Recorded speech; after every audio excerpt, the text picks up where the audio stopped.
आरक्षणासाठी मराठा समाज मुंबईच्या दिशेने कूच करत असताना तर दुसरीकडे आजचा दिवस मराठा आरक्षणाच्या दृष्टीने महत्त्वाचा आहे। कारण मराठा आरक्षणासाठी राज्य सरकारने दाखल केलेल्या क्युरेटिव्ह याचिकेवर आज सुनावणी होणार आहे। दुपारच्या सुमारामध्ये सुप्रीम कोर्टात मराठा आरक्षणासंदर्भात सुनावणी होईल। धाराशिवमध्ये मराठा आरक्षणासाठी मागासवर्ग आयोगाच्या सर्वेक्षणाला सुरुवात झालेली आहे। धाराशिवचे जिल्हाधिकारी डॉक्टर सचिन उंबासे यांनी स्वतःचे सर्वेक्षण पथकासोबत नागरिकांच्या घरी जाऊन सर्वेक्षण करत आहेत। मराठा आंदोलक मनोज जरांगे पाटील हे मुंबईच्या दिशेने निघालेले असून लोणावळ्यामध्ये ते आज मुक्कामासाठी थांबणार आहेत। तर लोणावळ्यात जरांगेंची जाहीर सभा देखील होणार आहे। सभेच्या पार्श्वभूमीवर पुणे ग्रामीण पोलीस दल सज्ज झालंय। लोणावळा उपविभागीय पोलीस अधिकारी तसेच अप्पर पोलीस अधीक्षकांकडून सभास्थळाची पाहणी करण्यात आली आहे। मराठा समाजाला आरक्षण मिळावं यासाठी अंतरबाली सराटी इथून निघालेला मराठा मोर्चा आज मावळमध्ये येणार आहे। त्यासाठी मावळ तहसील तसंच प्रशासकीय यंत्रणा सज्ज झाली आहे। आमदार सुनील शेळके यांनी मराठा समाजाशी चर्चा करून सभेची पूर्ण माहिती घेतली आहे।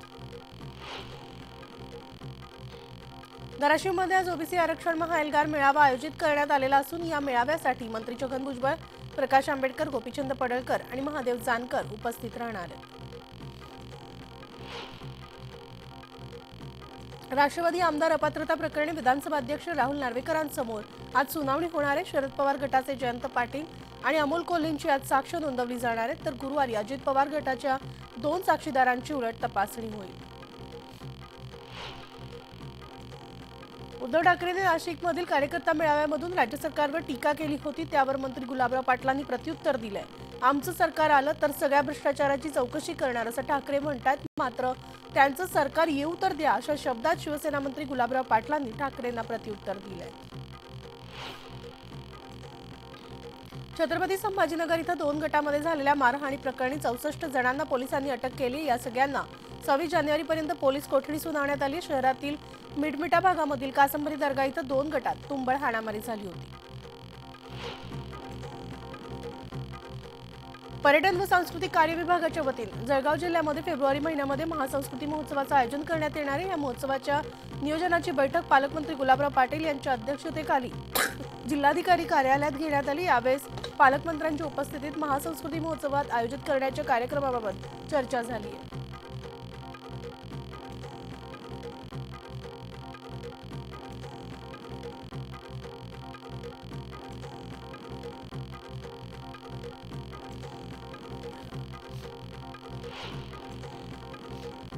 मुंबई महापालिकेच्या आणखी 2000 कोटी रुपयांच्या ठेवी गेल्या 5 महिन्यांमध्ये तर गेल्या वर्षभरात सुमारे 8000 कोटी रुपयांच्या ठेवी कमी झाल्या आहेत। आणि 31 मार्च 2022 रोजी मुदत ठेवींची रक्कम ही आता 91,690 कोटी रुपये होती आणि जून 2023 रोजी मुदत ठेवी 86,467 कोटी रुपये होते आणि त्या नोव्हेंबर 2023 च्या अखेरपर्यंत 84,615 कोटींवर आल्या।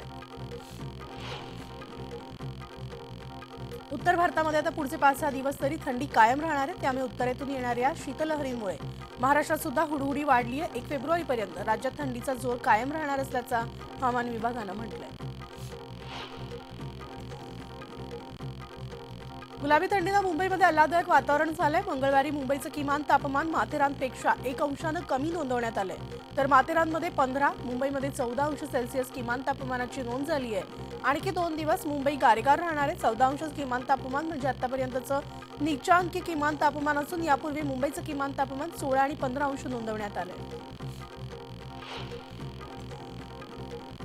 विदर्भामध्ये पुन्हा एकदा अवकाळी पावसानं डोकं वर काढलंय। गोंदिया भंडारा जिल्ह्यामध्ये अवकाळी पावसानं हजेरी लावली आहे आणि या अवकाळी पावसामुळे शेतकऱ्यांचं नुकसान होण्याची शक्यता आहे। तर पावसामुळे वातावरणात गारवा निर्माण झालाय। तुरडाळीच्या दरामध्ये वाढ झाली आहे। तुरडाळीचे दर 200 रुपयांवर गेल्यामुळे सामान्यांच्या खिशाला कात्री बसलेली आहे आणि त्याचबरोबर उत्पादनातील घटीचा परिणाम पाहायला मिळालाय।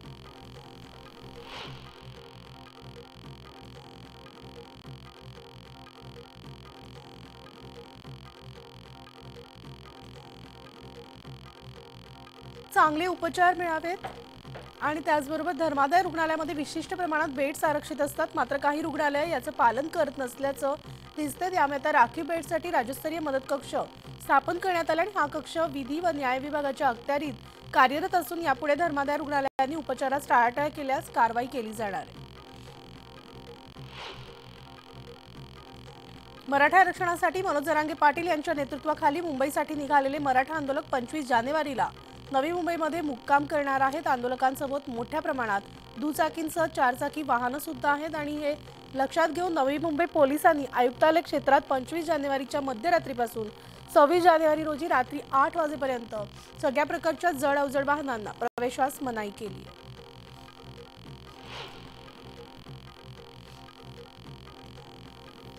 आणि गेल्या काही दिवसांपासून मुंबईतील हवेचा निर्देशांक सुधारल्याचं निदर्शनास आलं होतं। मात्र मंगळवारी संध्याकाळी देवनार इथं वाईट हवेची नोंद झाली। वातावरणातील घातक PM 2.5 आणि PM10 धुलीकणांचं प्रमाण वाढल्याचं या ठिकाणी निदर्शनास आलं। त्यामुळे आता संसर्गजन्य आजार होण्याची शक्यता आहे।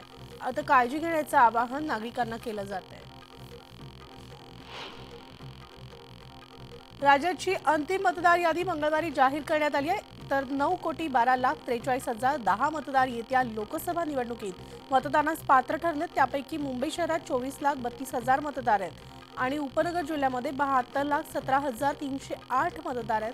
विशेष म्हणजे मुंबईमध्ये नवमतदारांची नोंदणी 5 लाखांवरून थेट 13 लाखांवर पोहोचलेली आहे। रेल्वे प्रवाशांची सुरक्षा आणि रेल्वे गाड्यांचा वेग वाढावा यासाठी आता रेल्वे प्रशासनाकडून रेल्वे डबे बदलण्यात येत आहेत। महालक्ष्मी एक्सप्रेसला इंटिग्रल कोच फॅक्टरी प्रकारातील डब्यांऐवजी आता कायमस्वरूपी LHB डबे जोडण्यात येणार आहेत। त्यामुळे प्रजासत्ताक दिनाच्या पूर्वसंध्येला प्रवाशांना नव्यानं महालक्ष्मी एक्सप्रेसला नव्यानं जोडलेल्या डब्यांमधून प्रवास करता येणार आहे।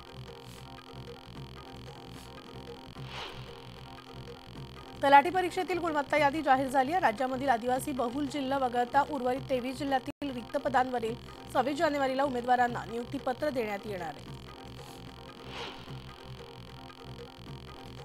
मुंबईमधील सगळ्या रस्त्यांच्या काँक्रिटीकरणाचं काम ऑगस्ट अखेरपर्यंत करण्याचा दावा पालिकेनं केला होता। मात्र अद्याप 5% रस्त्यांच्या काँक्रिटीकरणाचं काम झालं। त्यामुळे 95% रस्त्याचं काम पालिका कधी पूर्ण करणार असा सवाल उच्च न्यायालयानं पालिकेला विचारला।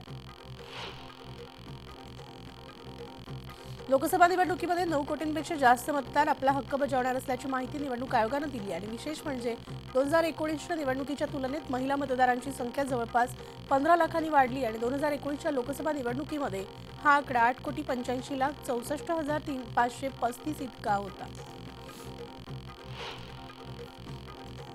तर नागपूर लोकसभेचा नवा खासदार न्यू जनरेशन ठरवणार आहे। मतदार पुन्हा निरीक्षण कार्यक्रमामध्ये नागपूर जिल्ह्यात तब्बल 2,10,595 नवीन मतदारांची नोंदणी करण्यात आली आहे।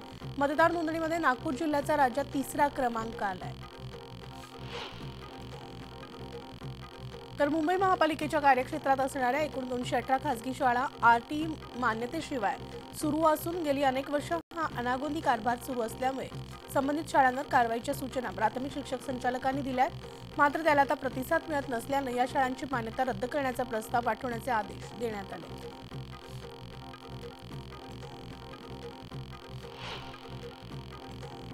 आणि या बातम्यांचं बुलेटिनमध्ये एक छोटासा ब्रेक घेऊन